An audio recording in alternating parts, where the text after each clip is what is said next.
giving her sixth speech, project number 6 from the basic manual, Vocal Variety. The title of her speech is Win the Game by Not Playing. Stephanie Marsh, win the game by not playing.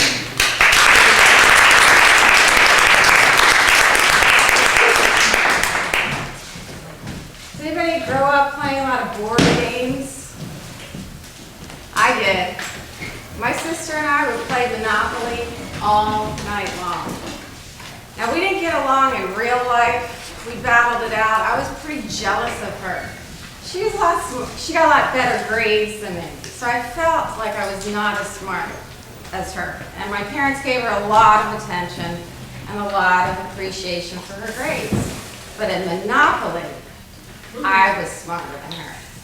And there was no greater joy than mortgaging her out into bankruptcy. At the time she landed on my Park Place, Red Hotels, and Marvin Gardens. And the game ended with her throwing the board up in the air. I knew that I had won. I felt pretty darn good about myself. Until the morning came, and I realized that that money wasn't real. In those little green plastic houses, nobody was really paying rent. Kind of like what's going on in the economy today. However, when I felt that kind of distortion, I knew that real life was not a game. Now, you might think you're not playing as many games today as an adult, and I didn't either, until I realized I was losing a big game, and that was the game with my daughter. And this game was called the game of drama. Now, the drama game has some rules.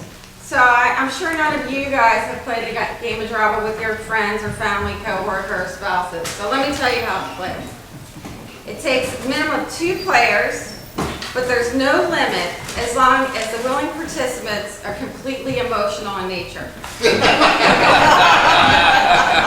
There's no minimum age as long as you entered a part of your life where you're in complete denial of all your emotions as well as the emotions of others. Sure. Now, if you're from a dysfunctional family, this gives you an edge. So if you're playing the drama game with somebody that's come from a healthy environment, you need to give them more time between moves. Now, how to play the game, you have to choose a player role. Now, remember in Monopoly, you choose a race car or a thimble or maybe that iron. Well, in the game of drama, you have to choose like a player role, which is according to what distortion of reality you choose to see the world. Now, luckily, there is a psychiatrist, where's my, Steve Cartman, to teach us this, to kind of give us a board game of a drama of life. Drama triangle, I call it. Persecutor and rescuer are on top, and the victim's on bottom. Now, if you're a persecutor, you might want to choose this role when you hear yourself saying stuff like, "See what you made me do? If it wasn't for you, I'd be somebody. It's all your fault." Now, option role number 2, the rescuer. You might notice you want to pick this one, is if you catch yourself with phrases like, "I was only trying to help." "Now you owe me because all I did for you." Or, "What would you do without me?" Okay. Now the victim, this might be something you might hear yourself say if you choose this player role. "Why does this always happen to me? I'm so stupid. I can't do it." Now, each one of these people might think that they win something. The persecutor, he wins control and dominance. Gets to release his anger.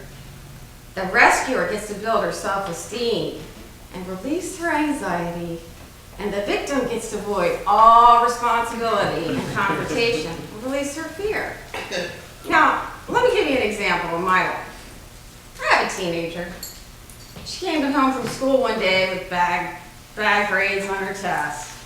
And I asked her, "What's going on?" And she says, "Well, I didn't have enough time bathroom, and the teacher wouldn't let me, and I couldn't concentrate because all the kids were making fun of me. And the test was over, and he thinks I'm stupid, and I don't have the brain for math anyway. And it was raining, and you didn't even buy me an umbrella. I was like, oh my God, oh my gosh, I'm gonna call your dad.